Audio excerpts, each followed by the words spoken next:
Sharon, you're running for the state Senate seat 27. First, tell us a little bit about why you're running and a little bit about your business. Okay. I'm running because I love this state. I'm a fifth-generation Floridian. I'm a small business owner.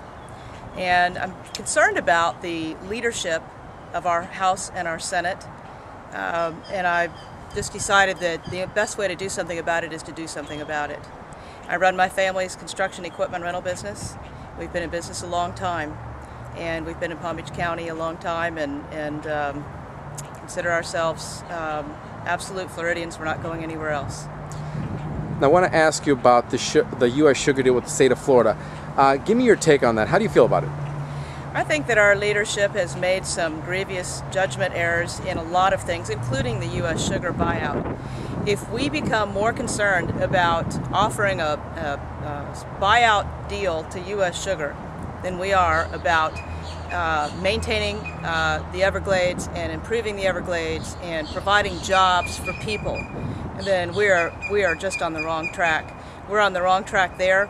We're on the wrong track spending money on a bullet train that's never going to happen.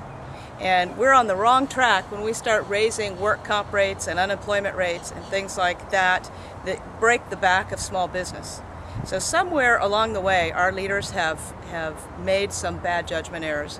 And for me, I just can't sit quietly by and not present myself as an alternative to that kind of wrong way thinking. So you're saying is that you don't believe that this actual U.S. sugar deal is actually beneficial to the Everglades as it states it is? I think that the deal that is on the table right now to buy out U.S. sugar is good for U.S. sugar. I don't think it's good for voters. I don't think it's good for residents. I don't think it's good for those of us who consider ourselves to be good stewards of the land, environmentalists. I'm a Floridian. I care an awful lot about this. But if we're going to wait 20 years to be able to do anything, and that's what would happen if we spend all of our money to buy this land from U.S. Sugar, we won't have any money to do anything with this property for 20 years.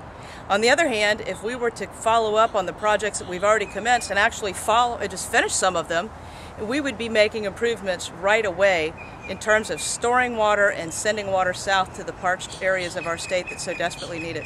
How does this affect the tax base here in Florida? I mean, obviously it's a big price ticket for the sugar deal. What the state is proposing to pay for. How does it affect it? It's going to affect every taxpayer within the South Florida Water Management District. That's 16 counties. They're going to use every penny we have. They're going to leverage all the funds that are available. They're going to buy this property at inflated rates from a giant corporation. And then they're going to have to raise our taxes just to survive. There will not be any dollars available to make any improvements on anything for the foreseeable future. It's a bad deal for Florida. Now this obviously does, well actually not obviously, this deal, does it run through your district, through District 27? Absolutely. District 27, for those who don't know where it is basically Palm Beach County. It goes through Hendry County, has a part of Glades County, Charlotte County, and a big chunk of Lee County. These counties depend on agricultural jobs, and we all as consumers depend on food to be available, readily available. This deal helps no one but a big corporate entity that's in financial strait. And then lastly, I want to ask you about the Obamacare.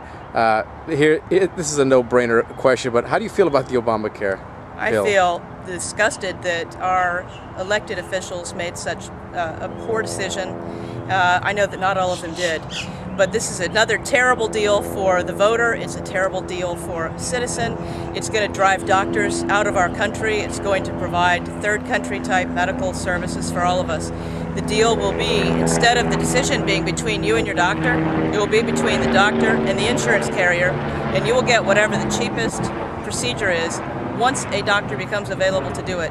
Many of the most respected and long-term docs that have been in our community are going to retire, and there's going to be a doctor shortage. There's a giant problem with this whole idea. Sharon, I thank you for taking the time to take a swim in the Shark Tank.